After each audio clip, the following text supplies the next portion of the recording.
My name is Maile Cassara, and I am the production designer of Bullets.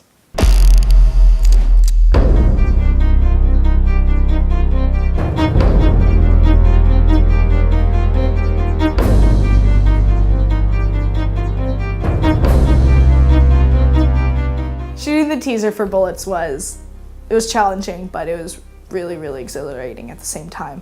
I was called about a week before saying that since we're budgeting purely for the series and not for the teaser, there wasn't a budget either. So I had to run around and, find all the major props for free. When I was on location, having to use what was ever there and making use. And I mean, that's the job of a production designer or, anyone who's in the art department is making use with what you have where you are. So that was the challenging part, was the no budget and the little amount of time. But also, I mean, it was quick. It was so fun. There was so many laughs behind the scenes, so many jokes. Everyone just had a really good time. I don't remember really any stressful points of shooting at all. My favorite thing about Bullets actually is the crew. I love every single crew member so far. All of them are just so talented and so professional and then goofy all at the same time. And I love being on set with people that you can be serious with, but then also have a very good time with while you're working. And I also really, really love the script. I love the concept of the story. I love that there are,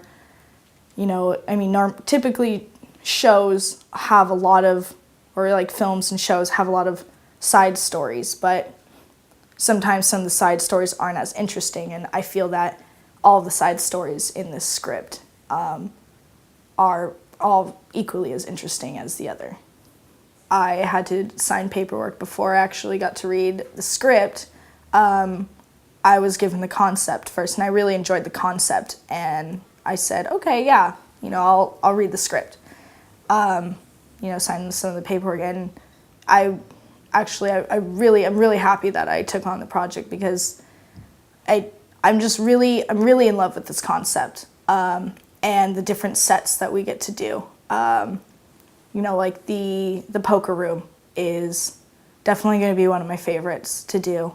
And then also Hugo's house is another favorite of mine, because I'm a girl and I like girly things. And so that's going to be really, really exciting. But it was really the script and the sets that I get to bring to life. Doing a gritty, grungy look is definitely something I love to do and love to bring when I'm filming. It's budgeting, or just the budget.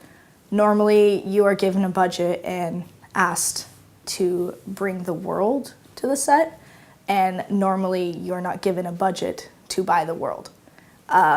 So you have to be extremely resourceful, create so many contacts then, and hoping that those contacts can help you out, either give you discounts, maybe let you borrow something, and just being able to create every single set with a certain amount of money given.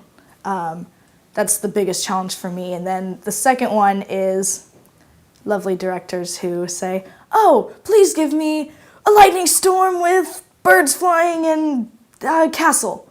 And there's no way you can get thunder and birds and castles. But, you try your hardest to achieve what the director wants. And it's difficult, but when you're able to give the director what he wants, it's actually really rewarding at the same time. In my first year of college, I worked at an SDSA event, and I ended up being the last person and the only person to stay at the arts and crafts station during this little carnival. And I stayed until midnight on a Saturday night helping these set decorators break down this entire craft table, and they recognized my hard work and brought me on set the next week as a PA, as an art PA. And ever since then, I realized that this was definitely the field for me. About a month later, I got my first lead designer job at AFI for a cycle film called Hell is Where Nothing Connects.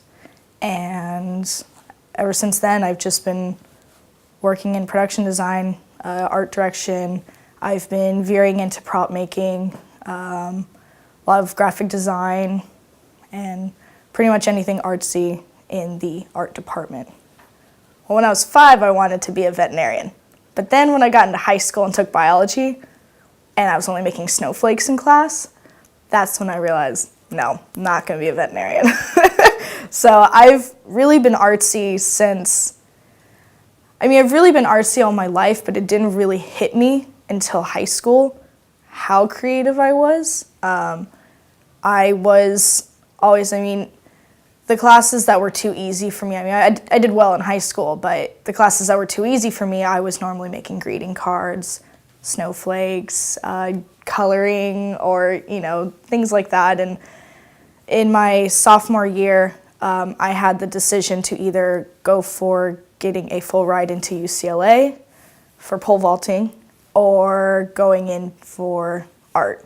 And I went to this seminar for the University FIDM, Fashion Institute of Design and Merchandising. And when I went through this seminar, I just sat there and was like, yeah, this is definitely where I need to go. So in 10th grade, that was the main time where I was like, I need to go to an art school. Four-year university is not going to work for me. I'm not going to be anything I'm not going to do business major. I'm not going to do science majors. It's going to be art major no matter what I do in my life. When there are deaths involved, any scene with blood used typically is very, very difficult.